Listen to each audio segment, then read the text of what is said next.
మంజీరా నదిలో ఇష్టారాజ్యంగా ఇసుక దొంగల చేతివాటం.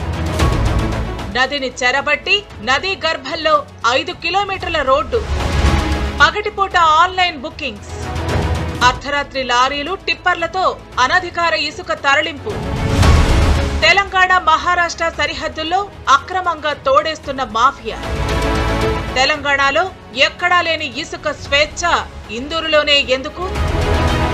నియంత్రించాల్సిన రెవెన్యూ పోలీస్ శాఖలు నిద్రలో జోగుతున్నాయా? ప్రస్తుతం మనం మంజీరా నది సరిహద్దు ప్రాంతాల్లో ఉన్నాం. ఇక్కడికి కొద్ది దూరంలోనే మంజీరా నదిలో క్వారీలు కొనసాగుతున్నాయి. ఇసుక పెద్ద ఎత్తున తరలిపోతుంది. ఇసుక తవ్వకాలు కావచ్చు, అలాగే భారీ వాహనాల్లో ట్రక్కులు, లారీల్లో ఇక్కడ నుంచి పెద్ద ఎత్తున ఇసుక రవాణా అవుతుంది.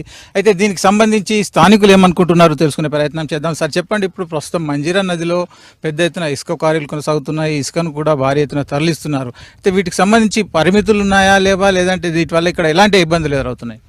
ఇవాళ అక్రమ మైనింగ్ ఇక్కడ జరుగుతుంది. ఏంటి అంటే ఇదిగోండి, ఇవాళ 2020 నుంచి 20 తారీఖు నుంచి నెక్స్ట్ మంత్ 5th దాకా వే బిల్ ఇచ్చినారు.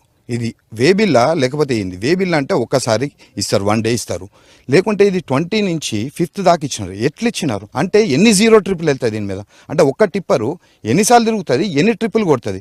ఇక్కడ ఇసుక మొత్తం తరలిటం జరుగుతుంది. మా బాన్స్వాడకు చెందిన ఇసుక వేరే ప్రాంతాలకు తరలిస్తున్నారు.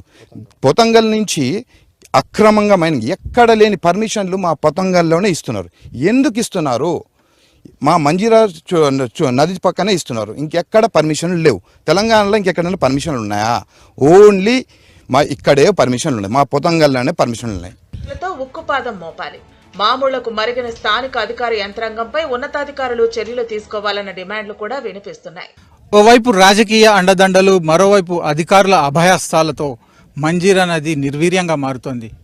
రోజు వందలు వేలాది టిప్పర్లతో ఇక్కడ నుంచి ఇసుక అక్రమంగా రవాణా అవుతుంది. దీని ప్రభావం ఏ స్థాయిలో ఉంది, దీనివల్ల ప్రజలు, ఈ ప్రాంతవాసులు ఎలాంటి ఇబ్బందులు పడుతున్నారన్న విషయంలో ప్రభుత్వం వీసమెత్తు స్పందించడం లేదు. అనేక ఫిర్యాదులు వస్తున్న విన్నపాలను కూడా అధికారులు పట్టించుకోవడం లేదు. కల్లారా చూసిన ఈ మంజీరా నది కన్నీటి గాథపై ప్రభుత్వం ఇకనైనా స్పందించాల్సి ఉంది. వీడియో జస్ట్ అనిల్తో శ్రీపతి, ఏబిఎన్ ఆంధ్రజ్యోతి, మంజీరా నది పరివాహక ప్రాంతం నుంచి.